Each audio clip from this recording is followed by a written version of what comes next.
brought to you by ITIL.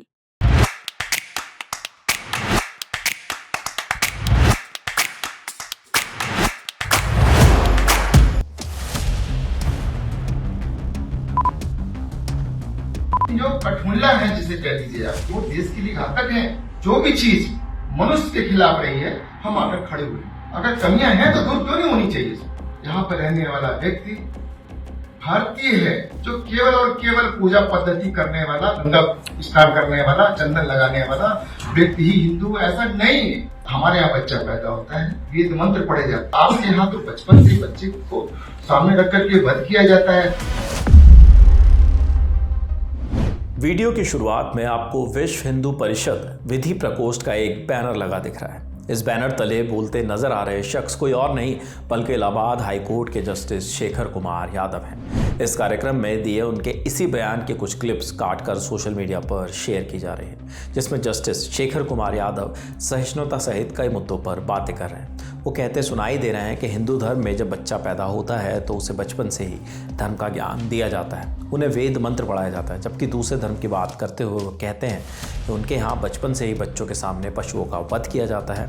आपको सबसे पहले ये वीडियो सुनाते हैं। जब हमारे यहाँ बच्चा पैदा होता है, बचपन काल से उसको ईश्वर की ओर बढ़ाया जाता है, वेद मंत्र पढ़े जाते हैं, अहिंसा के बारे में ले जाया जाता है, तमाम चीजें बताई जाती हैं। लेकिन आपके यहाँ तो बचपन से बच्चे को सामने रख करके वध किया जाता है पशुओं का, तो आप कैसे अपेक्षा करते हैं कि सहिष्णु होगा वो। जिस कार्यक्रम में जस्टिस शेखर कुमार यादव ये भाषण दे रहे हैं, वो कार्यक्रम इलाहाबाद हाईकोर्ट के पुस्तकालय हॉल में विश्व हिंदू परिषद विधि प्रकोष्ठ के बैनर तले किया गया।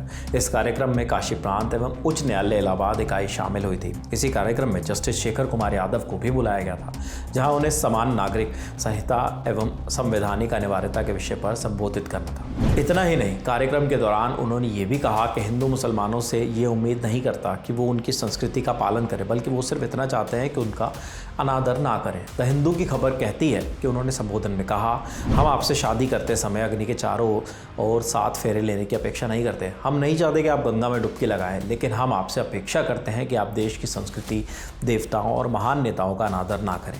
आप उस महिला का अपमान नहीं कर सकते जिसे हिंदू शास्त्र और वेदों में देवी माना जाता है। इसके आगे उन्होंने भारत की मेजॉरिटी पर भी बात की। जस्टिस शेखर कुमार यादव ने कहा, मुझे ये कहने में कोई हिचकिचाहट नहीं है कि ये भारत है और ये अपने बहुमत की इच्छा के अनुसार चलेगा।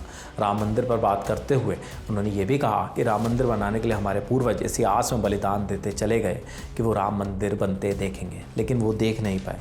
लेकिन आज हम राम मंदिर को देख रहे हैं। उन्होंने क्या कुछ कहा, आप बाइट सुनिए। जैसे आपने अपने आंखों के सामने कभी कल्पना की थी आपने कि हम राम मंदिर को अपनी आंखों के सामने देखेंगे, लेकिन देखा है हमारे पूर्वज तमाम बलिदान होकर चले गए इसी आस में कि हम इसको अपने राम लला को मुक्त होते हुए देखेंगे, भव्य मंदिर बनते हुए देखेंगे, लेकिन वो देख नहीं पाए। किया उन्होंने और देख आज हम रहे हैं। इसके अलावा जस्टिस यादव ने 3 तलाक और हलाला जैसे मुद्दों पर भी अपनी बात रखी। उन्होंने कहा, आप 4 पत्नियां रखने, हलाला करने या 3 तलाक करने के अधिकार का दावा नहीं कर सकते। महिलाओं को भरण पोषण देने से मना करना और दूसरे तरह के अन्य काम नहीं करेंगे। शवानु मामले में सुप्रीम कोर्ट ने भी माना था कि पीड़ित तलाकशुदा मुस्लिम महिला को गुजारा भत्ता दिया जाना चाहिए, लेकिन तत्कालीन केंद्र सरकार ने कुछ लोगों के सामने घुटने टेक दिए थे। जस्टिस शेखर कुमार ने आगे कहा कि हिंदू समाज ने सती और बाल विवाह समेत कई बुरी प्रथाओं से छुटकारा पा लिया।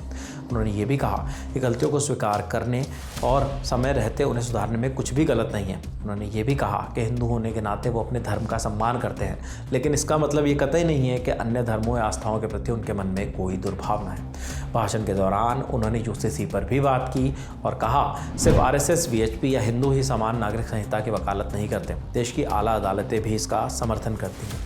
जबकि ये बातें किसी खास धर्म के लिए नहीं है, यह हम सभी पर लागू होती है। हर धर्म को खुद ही सभी गलत प्रथाओं से दूर रहना चाहिए। अगर वैसा नहीं करेंगे तो देश अपने सभी नागरिकों के लिए एक समान कानून लेकर आएगा। भाषण देते हुए उन्होंने ये भी स्पष्ट किया कि हाईकोर्ट के जज के तौर पर ये बातें कहने पर उनसे कोई सवाल नहीं कर सकता, क्योंकि वो कानून की बात कर रहे हैं और मीडिया इस भाषण में जो भी चाहे छाप सकता है। फिलहाल इस खबर में इतना ही। इस स्टोरी के लिए तमाम जानकारी जुटाई है हमारे साथी शुभम ने। आगे इस मामले से जुड़े जो भी अपडेट्स आते हैं वो भी हम आप तक ज़रूर पहुँचाएंगे। देखते रहिए दी ललन टॉप। शुक्रिया।